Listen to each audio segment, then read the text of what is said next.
Welcome to the Kenyon Sports Connection and another edition of the Kelly Bryan Show. I am Ryan Gasser, and to my left is Kelly Bryan, the head coach of the ladies soccer team here at Kenyon College. Coach, I'm not going to be the one to say that I told you so, as we sat here a week ago talking about this past week, but I will let you the opportunity to tell me exactly what has caused somewhat of a turnaround in the fortunes of the ladies soccer team. Yeah, you can say I told you so.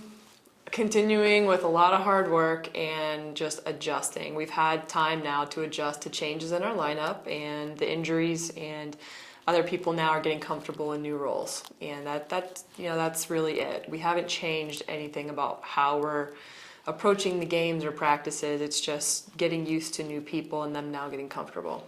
Coach, you had a couple of great decisions, 1-0 victory over Case Western, a very quality win, and then you overcame a 1-0 deficit to come back and tie Otterbein. So what was most pleasing about both of those decisions? Just to win and to not lose. It was a great team effort. The Case game was extremely hard fought. They are a good side, and Becca came through for us again, and other people did as well in our back line. The adjustments with our back line is to see the turnaround there has been really exciting. Really proud of everybody back there. And yesterday against Otterbein, we for the first time this year, not only did we get a tie, but more importantly, we went down and we came back. And while we didn't get the win, we didn't lose the game. And it was really important for us to know that we could do that. So while we'd like to score first and get more than they do, really it's not a bad result for us. And to lead into that result, Alyssa Pupal came in off the bench and manned the post between the pipes and made a huge save as time was about to expire in regulation. Can you just talk about that save and her performance coming off of the bench like that? Sure. Alyssa trains extremely hard. She always has, and she's always in a position to come in and help us if we need it. And she competes hard enough to do that. It was just something that we decided to go with because she just was really sharp in her warm-up. She was sharp in practice this past week, and just went with her to see what it was like. You never know when you might need somebody, whether it's later in conference play, to have some game experience this season.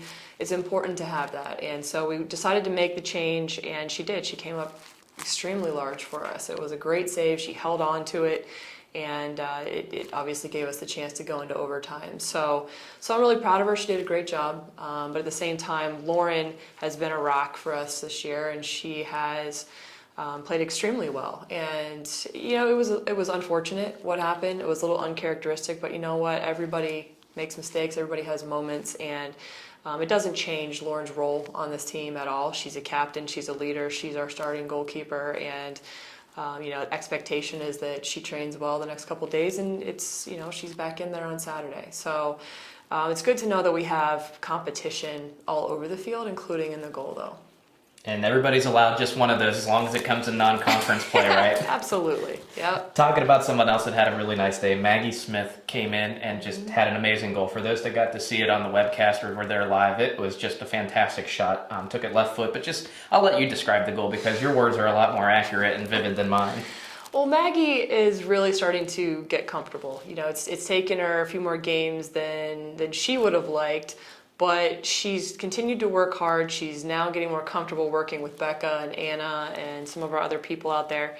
And while she does favor her right foot, she hit an absolutely beautiful strike. It was a rocket. Just under the crossbar, she hit it in full stride. Becca did a great job of winning the ball, getting through two or three people, and finding her in rhythm. And it was a great shot. It was a huge, really uplifting moment for the team, and really good for Maggie, too, heading into conference play, to know that she is starting to find her rhythm, and that's great for everybody. A great decision for the ladies, and it will kind of propel them into the conference play that we'll talk about here in a second. But before we do, I want to talk about our off-topic topic today, our favorite segment on these podcasts. Mother Nature has clearly shown that it is time for the fall season to begin, and so we ask everybody this week, what is your most and least favorite things about the changing of the guard as far as the seasons are concerned? Well, right away, my least favorite, it means that our season is roughly half over. I'm never ready for it to be anywhere close to being done. So that part I don't like, but it is nice to, sweatshirt weather. I like being able to throw on a sweatshirt and be comfortable. One of the best things about Gambier is just the changing of the leaves and the atmosphere walking down Middle Path as the leaves are changing. It just makes it even more beautiful here. So, I want to extend the season, but I don't mind the change. Very good. Well, and it's going to be pretty nice weather this weekend for DePaul. You open NCAC play. Is there any kind of a different approach to non-conference versus conference mode, or what are you going to tell the youngsters on the team just to get them ready for that? I don't have to say too much to our team. Our upperclassmen do a really good job of talking to our new players and letting them know what to expect, what our expectations are going into the conference play. It is a little bit different because we're very familiar with these teams. That's probably the biggest change, and you have history every year with these teams. Even DePaul now, this is going to be the third year. So that's probably honestly the biggest change. We don't change our preparation or how we go about things, but there is a different sense as far as, yes, these games are extremely important, and essentially you can look at it as a second half of the season or a second season within the season. And while we're not going to change our preparation, the games are extremely important, and that's just, again, the team will get that across. Well, you have DePaul this Saturday at home, and then you have Capital on the road next week. Tell us a little bit about those and what might be key to victory.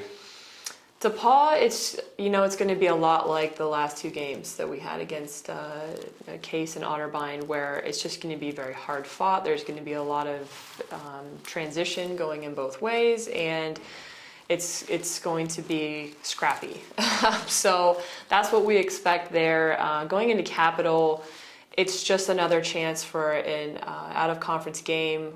Playing on turf, it's always a little different, and it's just another quality contest for us, and it gives some of our players that are still adapting to their roles another chance to play, and we want to win that game. It matters just as much, but it's not a conference game, so maybe we can try something. It gives us a little flexibility. Unlike in the conference games, we want to be very set with what we're doing. Well, we hope that on Saturday we pull down our first NCAC victory against DePaul. That is, of course, at Mavic Field. 1 p.m. is the start time. And then next week we'll have Capital on the road. For the full schedule as well as coverage of those events, go to athletics.kenyon.edu. Here on the Kenyon Sports Connection, Kelly Bryan, I'm Ryan Gasser on the Kelly Bryan Show, which you can see every Thursday afternoon. Thanks for joining us, and thank you for joining us as well, Coach.